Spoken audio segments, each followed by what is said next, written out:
Thanks for joining us on National Focus. I am Prisca Julien. In the headlines, Prime Minister Skerrit commits to make life better for fisherfolk of Dublanc. 6 athletes receive sports scholarship, and former politician Nicholson Alexander Nathaniel Ducreay receives official funeral. Stay with us for details of these and other stories after this. I believe in the natural order of things. I believe in the harmony of things. In everything we do, we have to keep it natural. I've been doing farming for now over a decade. My day is very hectic, but I make it light, because I enjoy what I do.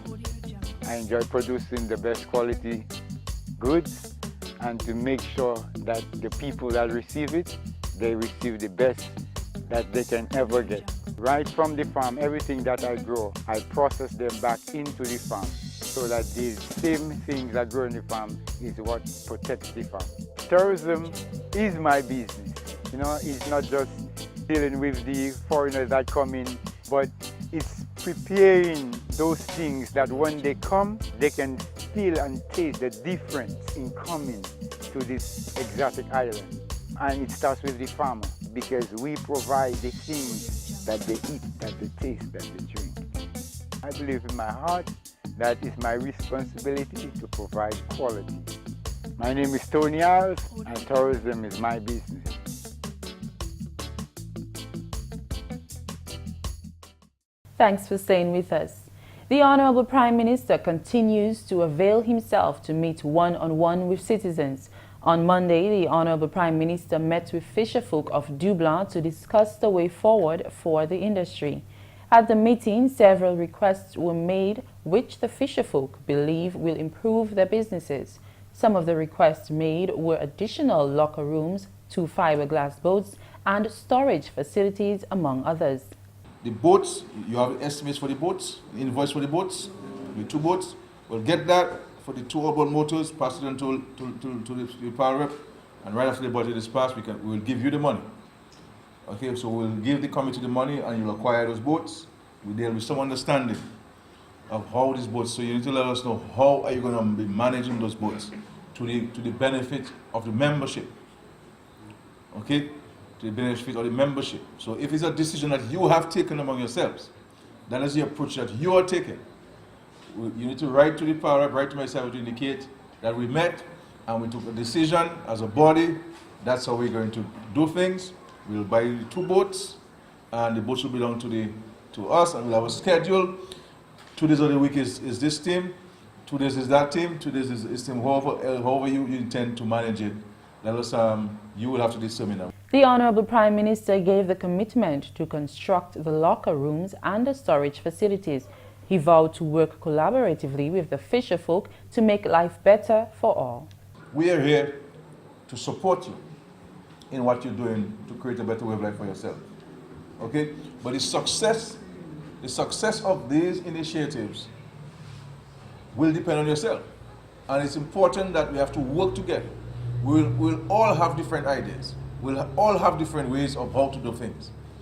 But we must not lose sight of the common objective, which is to create a better way of life for all of us. You understand? Do not lose sight of this. Okay? Because we will get involved in how you manage it. We're here to support you with the assistance. The Honourable Member of Parliament for the Collioure constituency, Lady Catherine Daniel, says she too will continue to give support to the fisherfolk of Dublanc by presenting opportunities which will make life better for them. Honourable Daniel was instrumental in initiating the Dublanc Fisheries Cooperative. I remember coming and meeting the guys on the bayfront, Brother Kerwin, Samuel, he's still there, and there were some other guys. Desmond was there at the time, and we stayed there having this conversation as to how can we make life better for the fishermen. What do you need? That was the first time I was learning about FAD. And they told me that if they could get a FAD, they would do this, and I wanted to find out what the FAD would do to them to improve their fishing capacity, their fishing livelihood.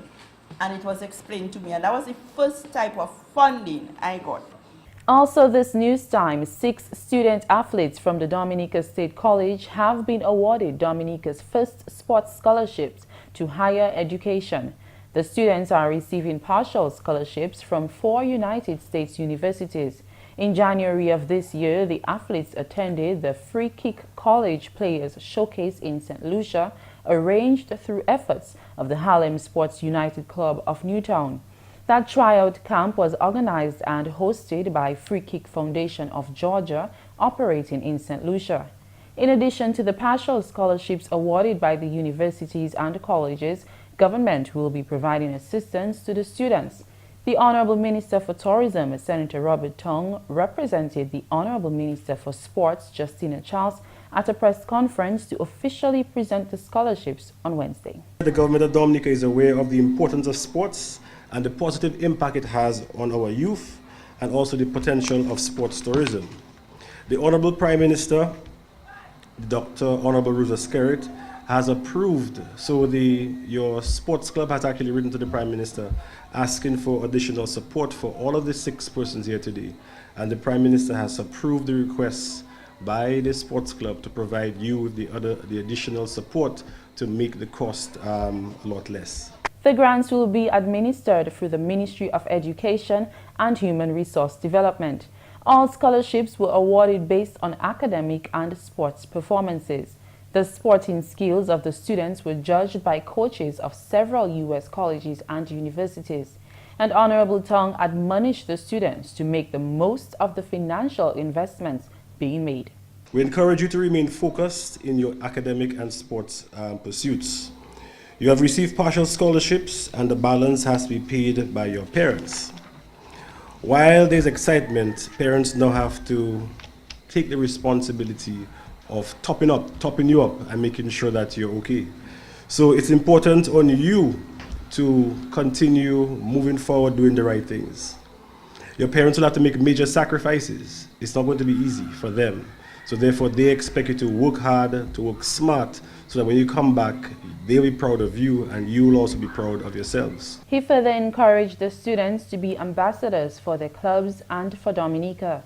5 of the scholarship recipients are members of the Harlem United Sports Club in Newtown: Gilles Mitchell, Andres Joseph, Monel James, and Elijah Teat. The 6th recipient, Romelsia Phillip, is a member of the Goodwill Runners. President of the Harlem United Sports Club, Don Leogal, also encouraged the athletes to remain focused both on academic and athletic opportunities that the scholarship will provide. We also want you to be ambassadors, not only for yourselves and for your clubs, but also for our beautiful country of Dominica. The president of the club says there are ongoing discussions for continuation of programs such as this. I urge you to remain focused on the goal. Remember, you are the pioneers. Make your parents, academy, club, and Dominica proud. A lot has been sacrificed to give you all this opportunity. Make the best out of it. I will be waiting in the next couple of years to hear in 1 or 2 or 3 of you are in the MLS draft and starting your professional football career. Go make us proud. The president of the club says there are ongoing discussions for continuation of programs such as this. We and the parents will be still wondering what will be the next move. We are in constant discussion with the president of the Free Kick Foundation as we aim to make this an annual event, and plans are in place to have a chapter established in Dominica. So the young footballers present here today start getting prepared for this opportunity. You're watching National Focus. More when we return. When you think about it, food is life. That's why people come to Dominica. They don't only come for the waterfall or the scenery or the views, but it's the flavor.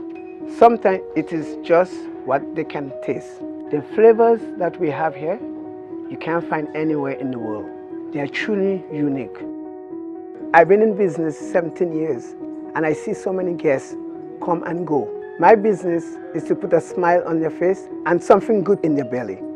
Everything we serve here is local. It comes from all over Dominica. So we get fresh lettuce or vegetable or fish from Saint-Sauveur, all our product from the farm. Sometimes go on the farm and have them pick. The uniqueness of the experience is in how authentic it is. I heard the taxi driver promoting my plantain chips. I said, that's the best plantain chips you can ever have. I don't have to go and put it on TV. Money is not everything, but leaving customer with a smile, friendly service, and they will come back. This is the real Dominica. I'm just proud to be a part of it. My name is Maurice Smith. They call me Rudy. Tourism is my business.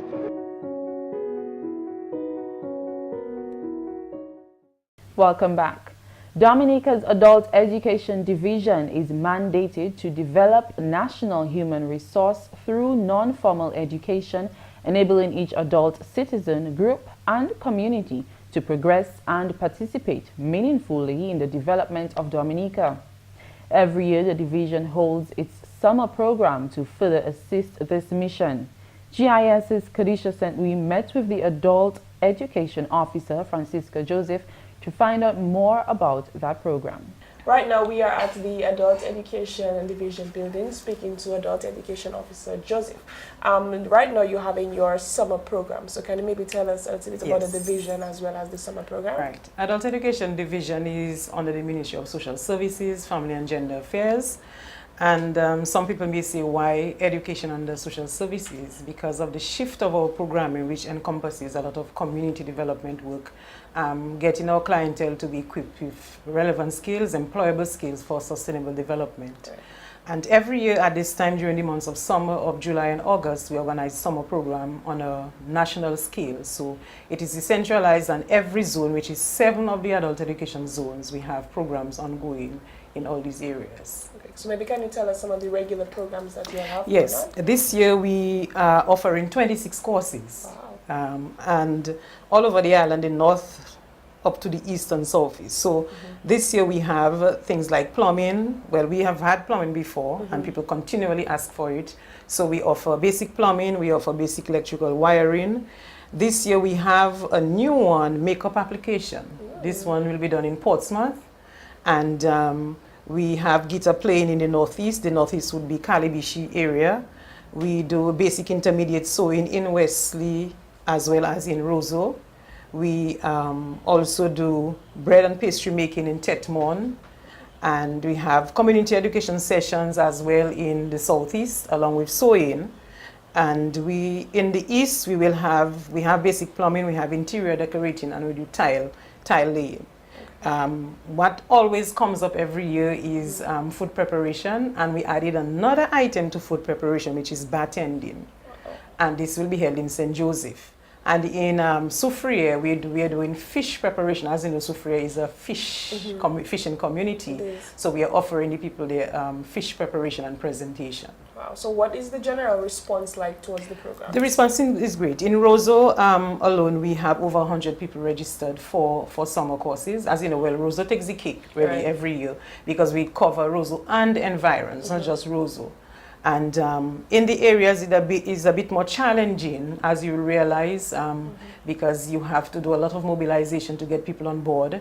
And you have to let people understand that it's for your own development. It's for your own sustainable development. You can gain employment that way, self, as well as working for other persons. And I was going to ask, along that same lines, how important is this program, you would say, to the adult education division? It is, and every year people always ask. In fact, very early in the year, from January, people begin to ask, are you going to offer summer classes? And we have had to reject a lot more people than we have because of space allocation as well.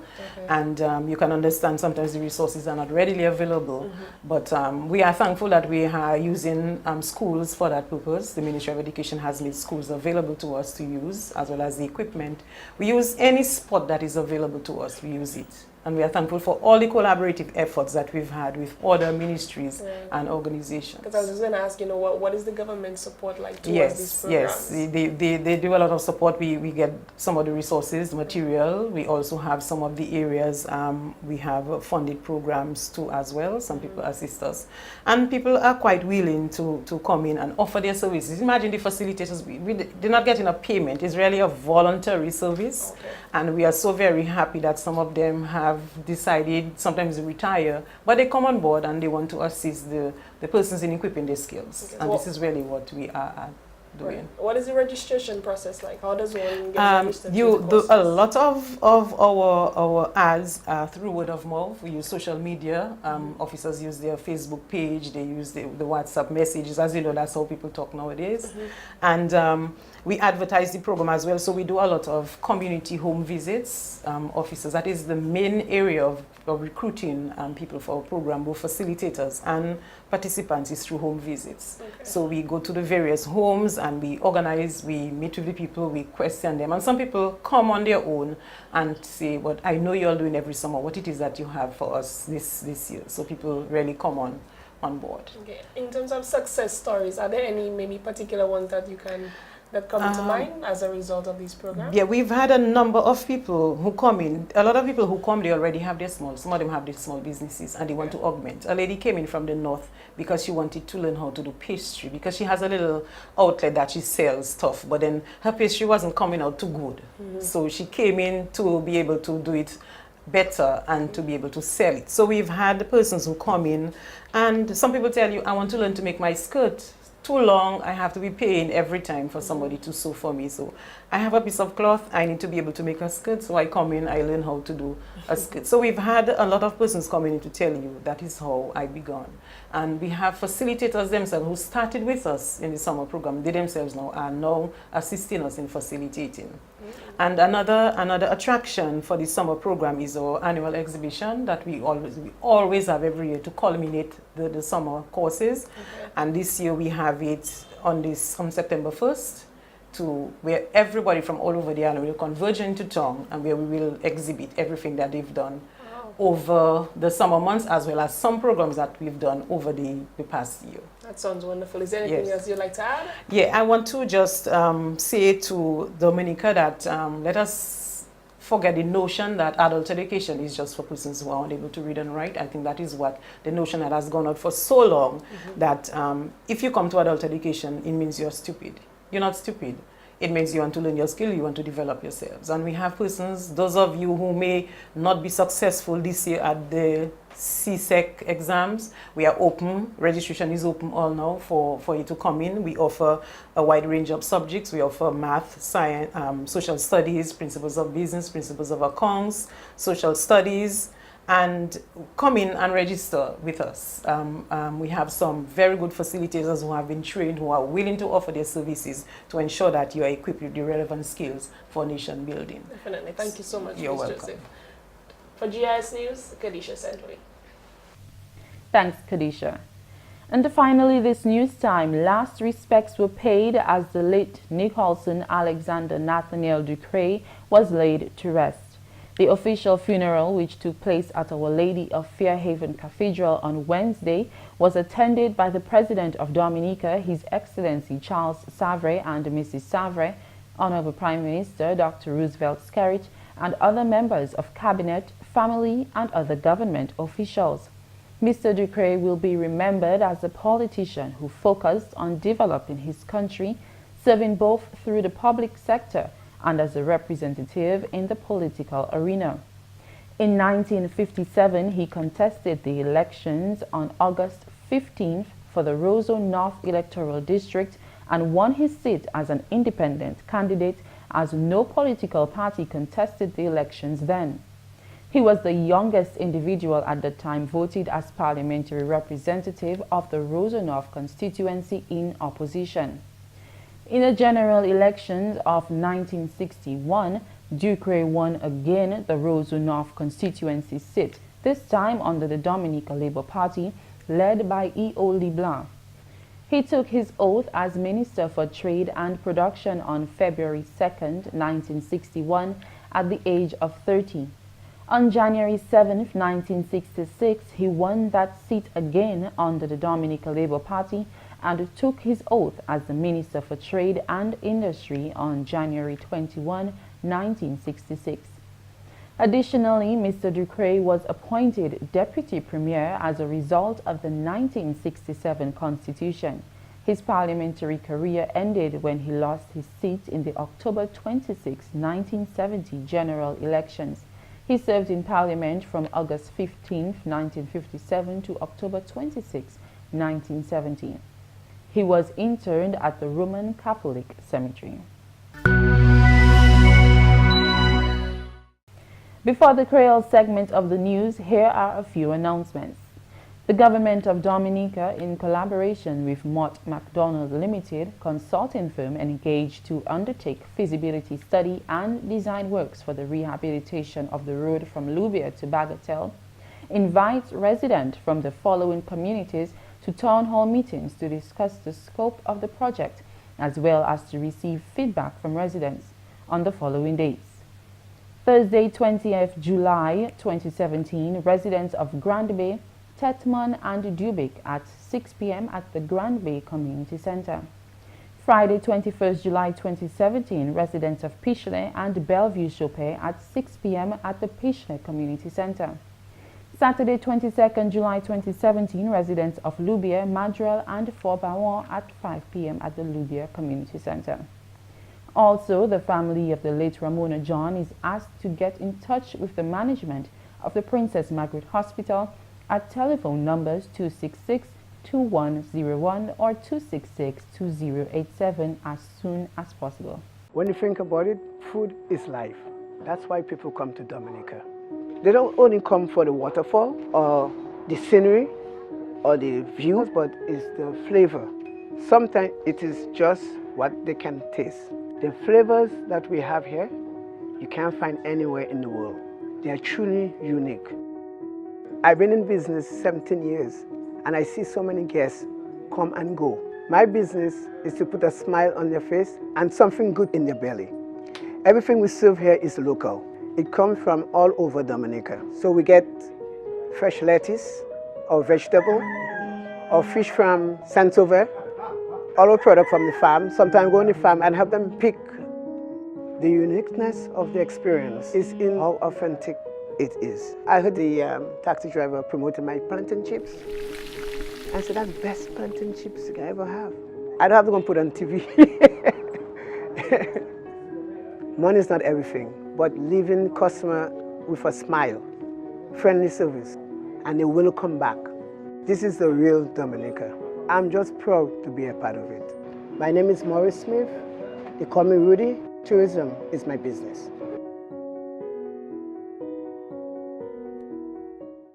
Bienvenue à ce nouvel accueil. Non, moi c'est Shaakira Pierre.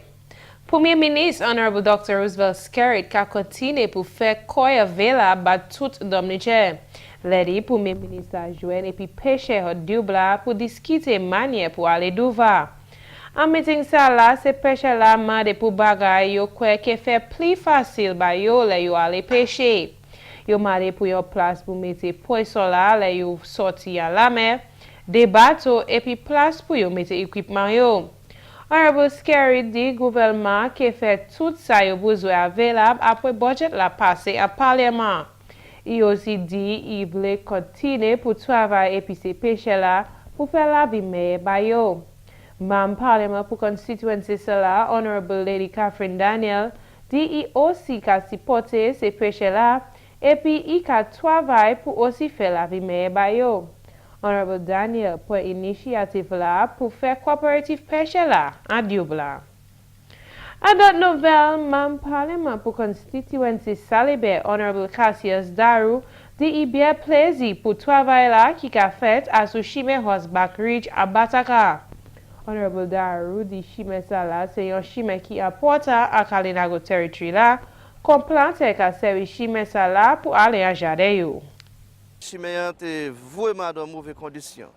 Eh ben, ou te quand les voitures sorties roses avec passagers pour monter pour vivre en morceau section ça là en Bataka. Yo des capables parce que chime était trop laid, yo des capable tailler les monter mais bagay ça là actuellement comme quoi Ça c'est bagay qui a passé. Actuellement, il y a monté, il y a mené ces gens carrière, ces gens vraiment content ça fait. Aussi, moi je suis ça là comme café qui a monté à agricultural section plus haut.